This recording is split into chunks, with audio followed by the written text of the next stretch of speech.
Revenge with Karen. You're not invited to the leadership offsite, Derek said without even looking up from his phone. It's for strategic heads only. I blinked twice, pretending to jot something down. Strategic heads.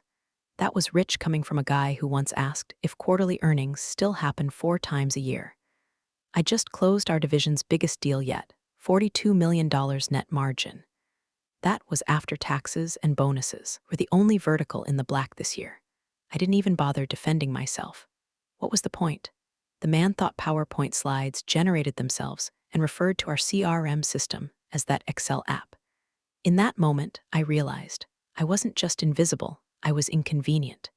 If you've ever been in a room where your results spoke louder than your title, you'll know the exact ache I'm talking about. It's like being a ghost in your own success story. Worst part? This wasn't new. My name was never in press releases. I didn't showboat.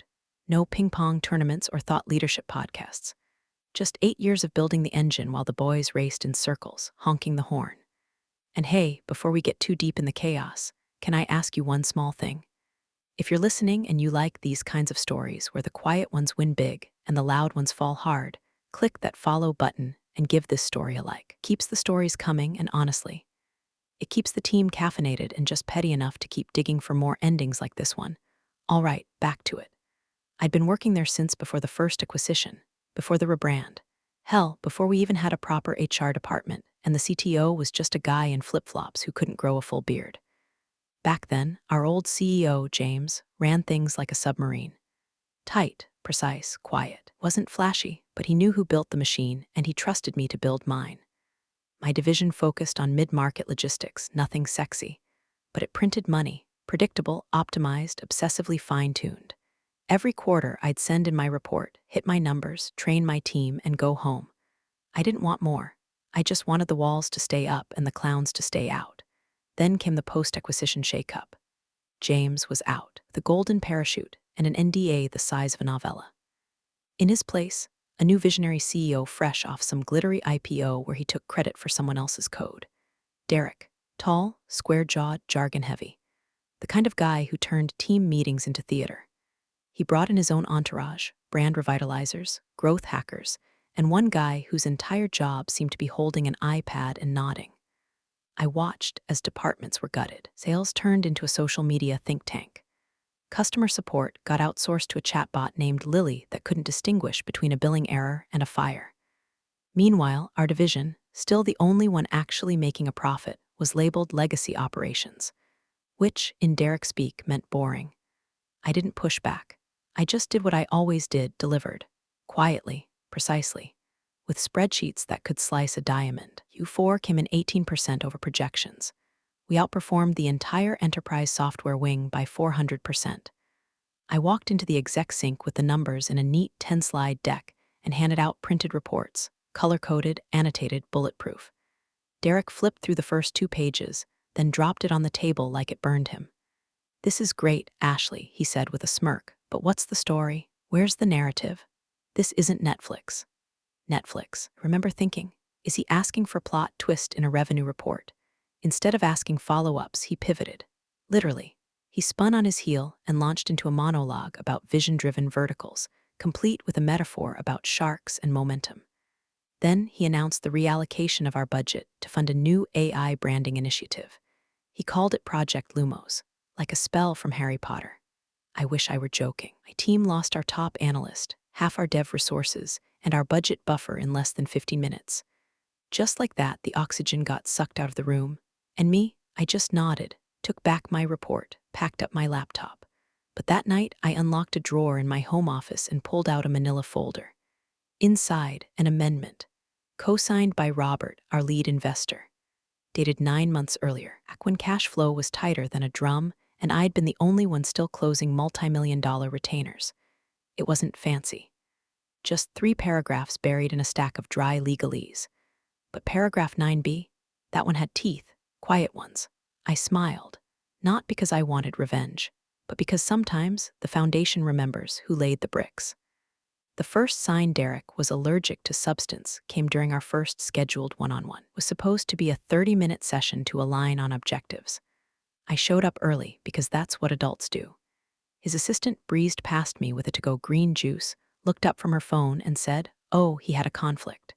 Something with the founders of that TikTok-scented candle startup. He sends his vibes. Cool. Instead of getting pissed, I did what any grown woman with a decade of results and a folder of receipts would do. I sat in that glass-walled conference room, opened my laptop, and rewrote the division's 3-year roadmap. Not for Derek, for myself, because clearly the grown-ups had left the building. When he finally acknowledged me 2 weeks later, during an executive sync, he did it in the form of a smug chuckle.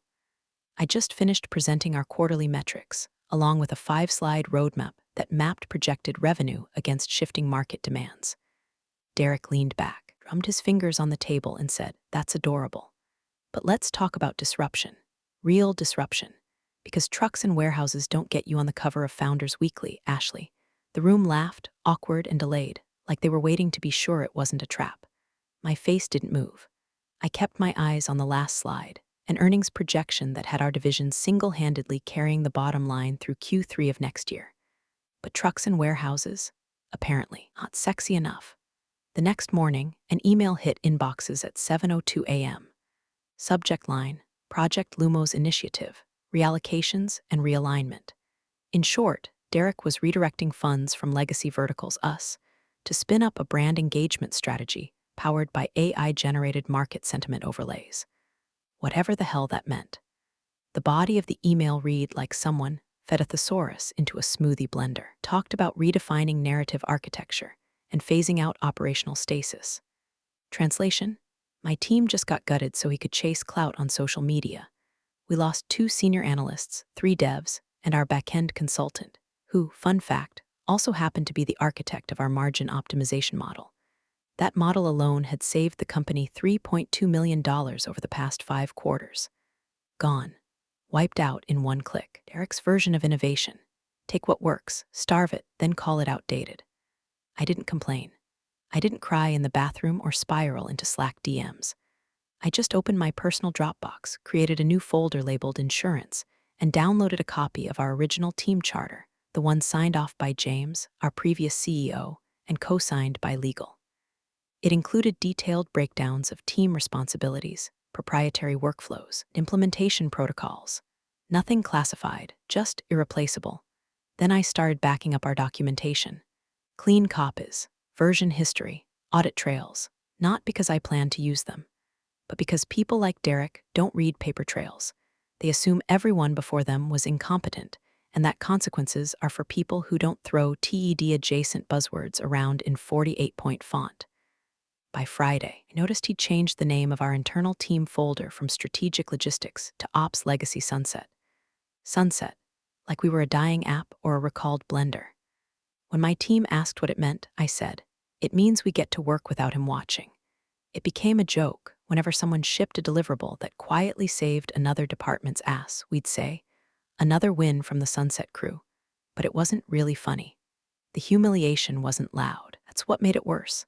It came in quiet erasures, in nods during meetings that never made eye contact, in budget lines that disappeared without explanation. You start to wonder if you're crazy, if maybe you are just legacy. But then I saw the LinkedIn post. Company-wide bonus announcements. A splashy graphic with fire emojis and the caption, retaining top talent, rewarding excellence. My name was second from the top. Ashley Chen, $180,000 performance retention bonus. I stared at it for a full minute. Then I felt my mouth curl into a smile that hadn't seen daylight in months. You want a story, Derek? Here's one. It starts with a bonus and ends with a clause you never read. The email from HR came sandwiched between a phishing alert and an invite to the company's forced fun culture karaoke night. Subject, quick alignment on role framing smiling face with smiling eyes. First sentence. Hi Ashley, hope you're thriving. Second sentence. In light of our evolving team dynamics, we'd love your help in updating your internal bio and LinkedIn to reflect a more collaborative leadership structure. Translation. Derek wanted me to scrub my title, erase anything resembling ownership, and rebrand myself as just another cog in the Lumos machine. Collaborative. I was a flavor of yogurt. I closed the email without replying. HR could keep their emojis and passive aggression. I'd been with this company since before they even knew what collaboration software was. back when we tracked deliveries on whiteboards, and the COO still thought margin meant the Excel kind. But the real kick came 2 days later. I'd prepped a quarterly performance deck for one of our biggest mid-market partners. It was tight. Cross-tab analysis, pipeline forecasts, conversion rate heat maps, clean, sharp, bulletproof. It took me 10 hours to build and 10 years of experience to know what to include. The partner, a VC-backed logistics chain, was skittish after recent volatility. This call mattered. And right before it, literally 4 minutes before I was set to present, Derek's assistant waltzes in with her 2 perfect teeth and says, "Oh my God, Ashley, I think I accidentally deleted your deck from the shared drive when I renamed the folder to QBR Vibes. My bad, do you have a backup?" She blinked at me like a kitten who knocked over a vase. No remorse, just vibes. I said nothing. I didn't scream. I didn't throw my coffee across the room, even though the fantasy was very vivid. Instead, I ran the call from memory, spoke slow, let the silence carry weight.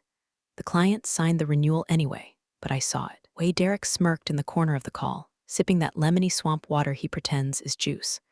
Like he'd proven a point. But here's the thing, Derek was playing checkers, and I had a chessboard no one remembered existed. That night, I opened my notebook, the real one. Leather-bound, no Wi-Fi, no audit trail, and I made 2 entries. 1, meet with Robert. 2, meet with Marcy. Robert was the lead investor. Marcy was one of the earliest backers, sharp, ruthless, allergic to bullshit. I didn't schedule back-to-back. I wanted space, room for nuance, no need to telegraph anything. In the meeting with Robert, we talked about Q2 churn, pricing strategy, and the upcoming capital forecast. It all felt routine. But when I slid a printout across the table, the same retention bonus announcement from LinkedIn, his eyes lingered. He tapped the paper once, then looked at me and said, "So, that clause we added, is it still valid?" I didn't smile. I didn't nod. I just said, "It's in the version filed with legal." He leaned back, folded his arms, and let out a low whistle. Not the kind of whistle you hear when someone's impressed. The kind you hear when someone remembers they've been sitting on a loaded gun. Marcy's meeting went similarly, though she was far less subtle. "You look like a woman doing her own math," she said, sipping her espresso like it owed her money. "You walking?" "Not yet." "Good," she said. "Let the boy drown in his own Kool-Aid first. Then walk." I hadn't told her anything, and yet she knew. That was the moment the fog started to lift. The shame, the gaslighting, the daily erosion of my place in the machine, it all started to unravel. I wasn't crazy. I was just early to see the cracks, early to document, early to prepare. Back at the office, Derek was launching Lumo's merch. No, really. Tote bags with the logo, sent to influencers. Some kind of LinkedIn live stream was planned where he'd demo our logistics innovation platform that didn't technically exist yet. I saw the invite. I declined. That same afternoon, I opened the amendment folder again, just to feel the weight of it in my hands. Signed by James. Co-signed by Robert. Paragraph 9b, trigger, voluntary resignation by Ashley Chen. Effect, immediate activation of lead investors' buyout rights. Clause remains binding unless formally revoked by both parties in writing. There was no revocation, just paper, waiting, still. I didn't need to fight Derek. I just needed to let him keep talking. It dropped like a piano through a skylight. The post went live on a Tuesday at 9:01 a.m., one of those perfectly scheduled, we love our people, PR fluff bombs. A slick little carousel on LinkedIn, company colors everywhere, complete with curated headshots and generic praise like Ashley Chen, quiet leadership, loud results. But nobody cared about the words. They cared about the number. $280,000 right there under my name, performance-based retention bonus. First on the list. Above department heads, above product, above Derek's handpicked chief vision Sherpa. No asterisk, no explanation. Just a clean, unmistakable figure. I was in the kitchen nuking day-old noodles when the Slack pings started. Soft at first, a trickle, then a storm. Wait, is that real? Ash got 280K? What? Yo, Derek's name's not even on the list Elmau. How does Ops Legacy Girl get the BAG? I muted the channel. Stirred my noodles and smiled. Because here's the part nobody saw coming. That bonus wasn't new. It was inked 3 months prior, quietly tucked into my contract refresh during a period when Derek was too busy keynote speaking at brand summits to notice finance plugging holes in retention metrics. It had been approved by legal, signed by finance, and posted internally. But until today, it hadn't existed in the ecosystem of optics, and optics were Derek's currency. Now, his face was plastered in the comments under the post. People tagging him, wondering why his top AI architect didn't make the cut, asking if Ashley Chen was the real engine behind the company. For someone like Derek, that wasn't a bruise. That was blood in the water. At 9:14 a.m., my desk phone rang. Didn't answer. At 9:21, my Outlook pinged. Urgent sync Derek 9:45. I declined. He came barreling into my office at 9:47 anyway, teeth clenched like he'd been chewing tinfoil. "What is this?" said, waving his phone. "Why didn't I know about this bonus? Who approved this? Legal, finance. You know, departments that keep receipts." He stood there fuming, fingers twitching like he wanted to throw something but couldn't decide what would look least unhinged. "This sends the wrong message," he finally said. "We're in a period of reinvention." "And you, what are you even contributing right now?" I stared at him. Not with rage, not even disdain. Just the sort of cold, disappointed clarity you get when you finally understand someone is too small for the room they're in. I opened Slack. I clicked into the company-wide channel. Typed exactly one sentence. "Congrats to everyone recognized." For the record, the loudest work rarely leaves a paper trail. Then I opened LinkedIn, scrolled to my own name in the post, and updated my profile headline. "Measured silence is a sharp blade." Within 5 minutes, it had 300 likes. By lunch, SVP of product sent me a DM. "Want to get coffee sometime? Curious how you pulled that off." I didn't reply. I wasn't pulling anything off. I was holding a string, and Derek had just tugged it with both hands. The board pinged Robert asking if he had known about the bonus announcement going live. He hadn't, but he was amused. I know this because his executive assistant forwarded me the internal note. "Well played. That'll rattle him. Let's see where this goes." We were going somewhere, all right. By 3 p.m., Derek called an emergency meeting titled Strategic Realignment and Talent Equity, which is code for "How do I get the spotlight back on me?" I RSVP'd as tentative. Then I booked a conference room for myself. One with a lock, no windows, and a landline. I made 2 calls. First, legal, to confirm that Clause 9B had no expiration date. Second, my printer. Make 2 fresh copies of the investor amendment on heavyweight paper.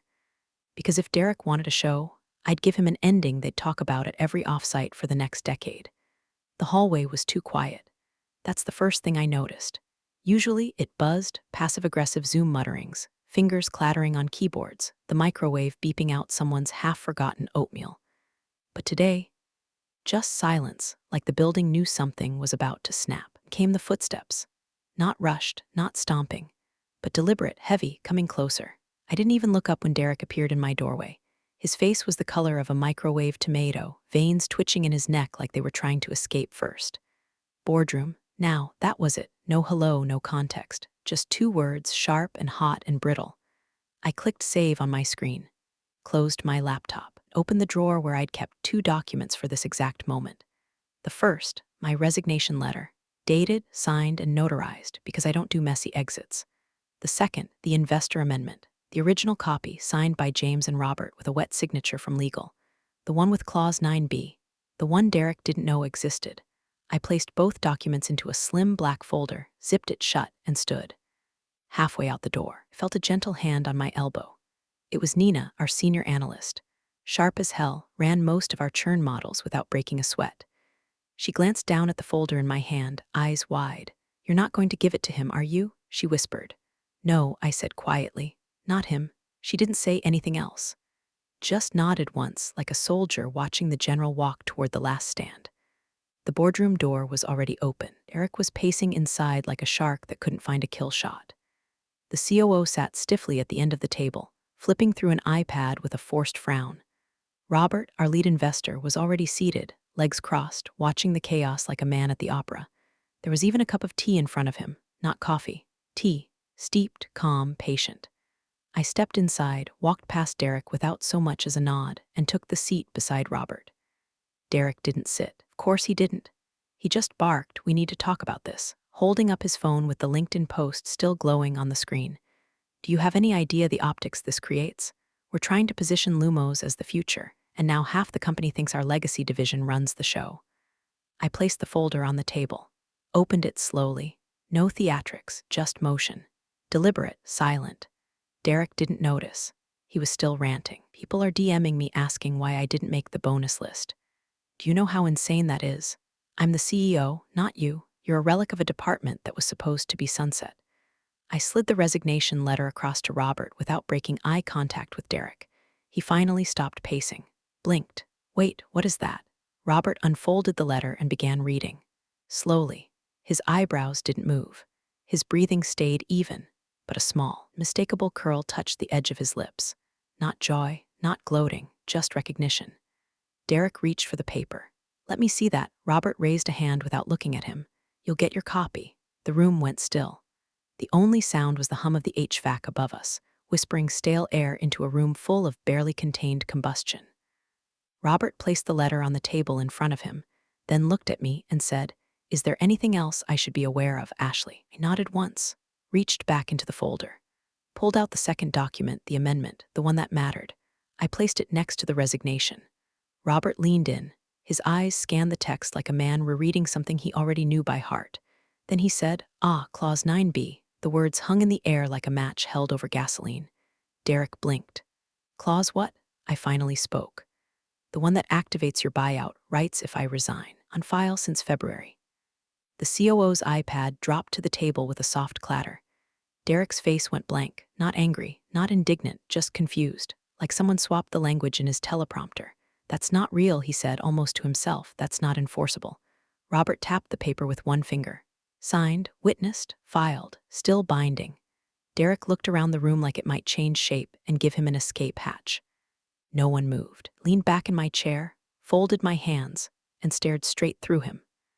This wasn't his boardroom anymore. It never really had been. The boardroom smelled like fear and cinnamon air freshener, an oddly festive pairing for the slow-motion train wreck unfolding inside. Derek was pacing tight circles like a lion on too much pre-workout, muttering to himself in half sentences. The COO sat near the head of the table with his tie undone and a sheen of panic on his forehead, tapping at his iPad like maybe, just maybe, if he refreshed Slack hard enough, someone would show up and save him. And Robert was already there. Leaning back, legs crossed, hands folded like a poker player holding the royal flush and just waiting for someone dumb enough to bet the house. I walked in without knocking. Derek's eyes snapped to me like I'd just kicked in the door, but I didn't even glance at him. No words, no nod, nothing. I just crossed the room, stepped around his frantic orbit, and stopped in front of Robert.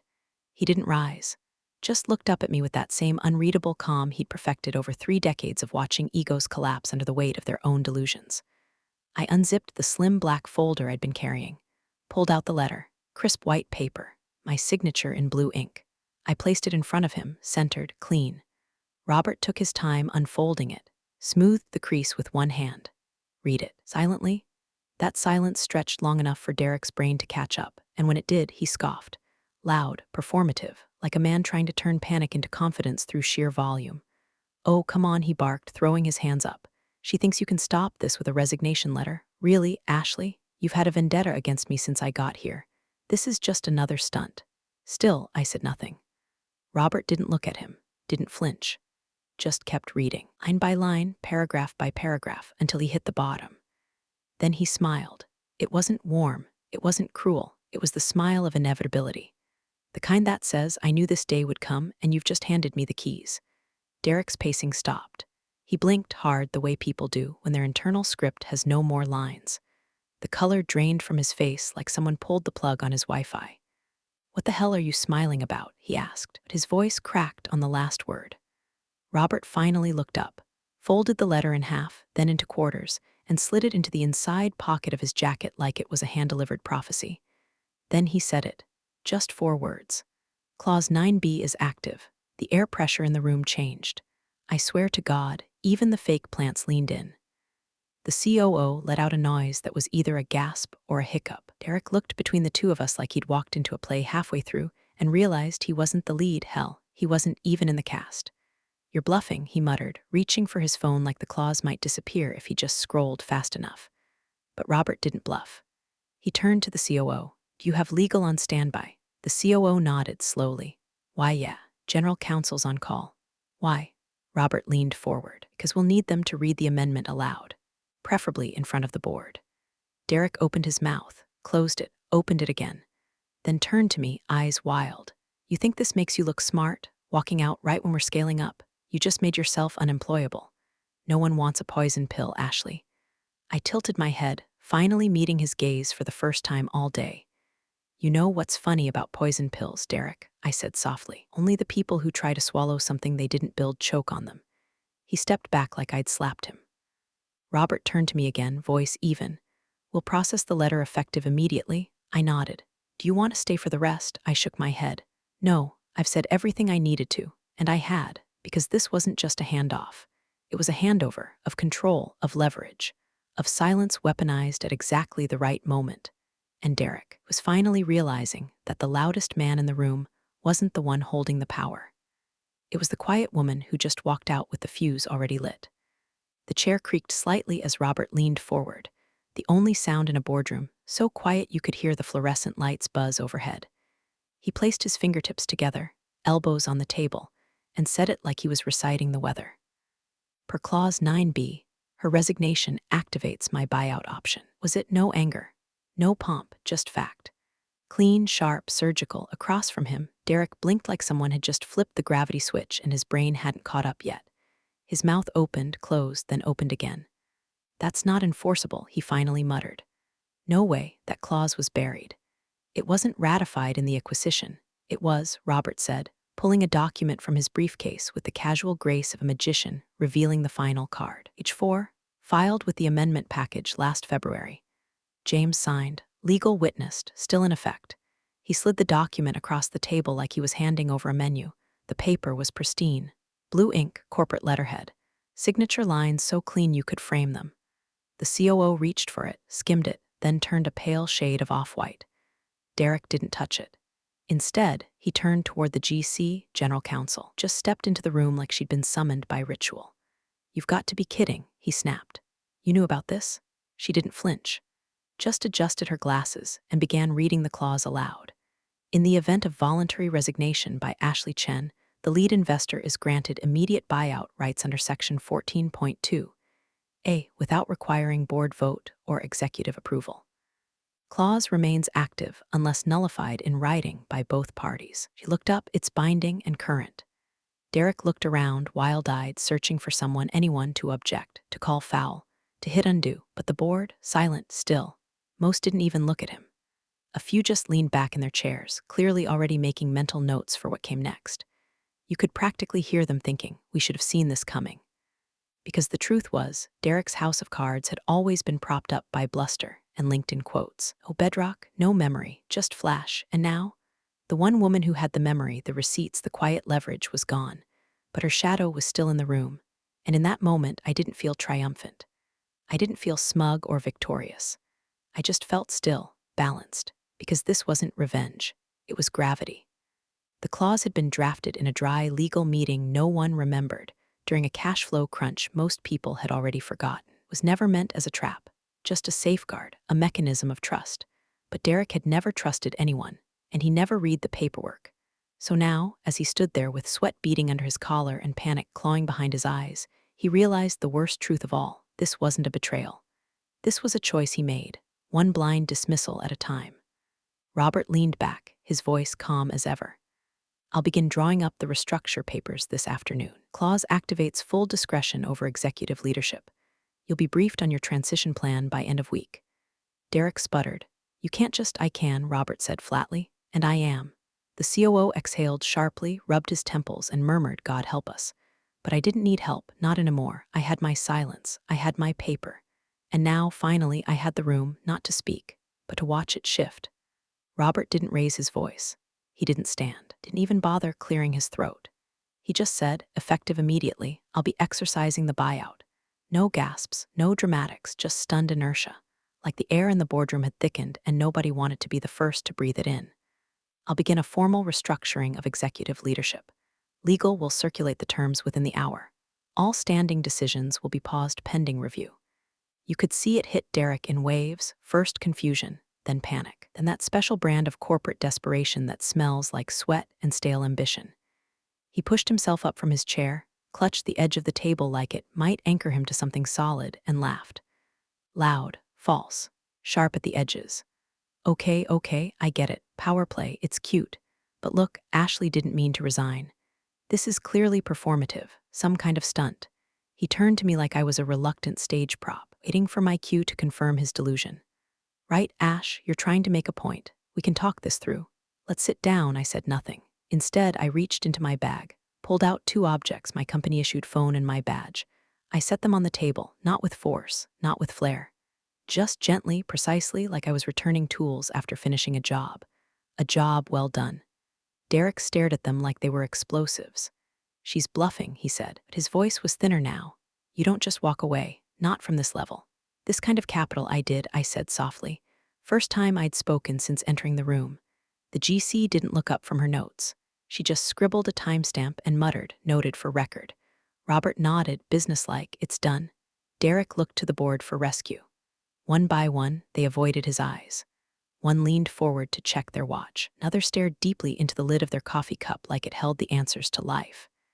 Then the COO, who hadn't said a word in 20 minutes, reached into his folio, pulled out a manila folder, and slid it across the table to legal. I'd like to be considered for interim, he said calmly. That was the moment Derek finally sat down, or collapsed, really, like the wind had gone out of him, because it had. His empire of ego, built on jargon, half-truths, performance bonuses that never landed, was crumbling before his very eyes, and no one was jumping in after him. Robert stood. I'll schedule follow-ups individually. Until then, please limit external communications. Messaging will go out at 6 p.m. sharp. Legal will supervise all language. He looked at me. Thank you, Ashley. I nodded once. Then I turned and walked out. No grand exit. No final speech. No mic drop. Just silence, my weapon of choice. Behind me, the boardroom didn't erupt. It didn't collapse. It simply adjusted. That's what happens when you pull out the keystone. The structure doesn't fall. It remembers who held it up. The pen made a soft clicking sound as Robert uncapped it. No one spoke. Not the board, not legal, not Derek. The air was so heavy with held breath, you could almost hear hearts beating through pressed wool blazers and performance fabric dress shirts. Robert read the buyout notice one last time. Not because he needed to. The man could recite it in his sleep. He just believed in gravity, in ceremony, in making sure the moment landed with the weight it deserved. Then, with the same precision I'd once used to line up KPIs in a pitch deck, he leaned forward and signed. One clean signature.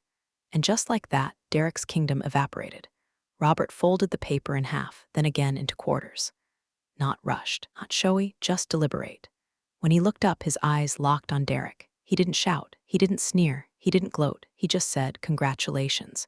You just lost control of the company because you ignored her." The words weren't loud, but they hit like a bell inside a crypt. Derek flinched only slightly, but it was the kind of motion that makes everyone else feel embarrassed for you.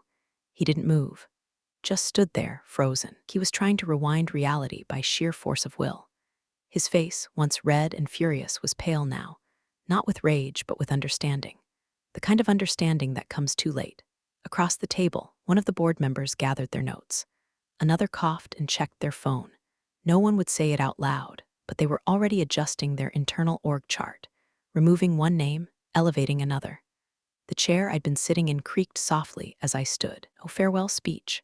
No condescending wave. No theatrical pause to look back. I didn't need it, they knew. Robert gave me the smallest nod, one hand still resting on the document that had just rewritten the future. Legal was already collecting phones for comms compliance. The COO leaned back with the posture of a man trying to look neutral and already polishing his interim badge in his head. And Derek, he just stood there, motionless. Eyes bouncing from face to face, as if someone might still jump in, throw him a line, undo the ink. But the pen had moved. The paper was signed, and me, I walked to the door and opened it myself, quietly. No push, no drama, just presence, because I didn't need to burn the building. I was the foundation, and I'd just stepped out. The door closed behind me with a soft click, neither triumphant nor cruel, just final. And in that still, echoing silence, one thought drifted through my mind like a curtain of calm after a storm. You don't have to scream to be heard. Sometimes, you just sign your name. Thanks for joining the fun, you office survivors. Subscribe for more switch-flicking drama. Let's make your former coworkers sweat.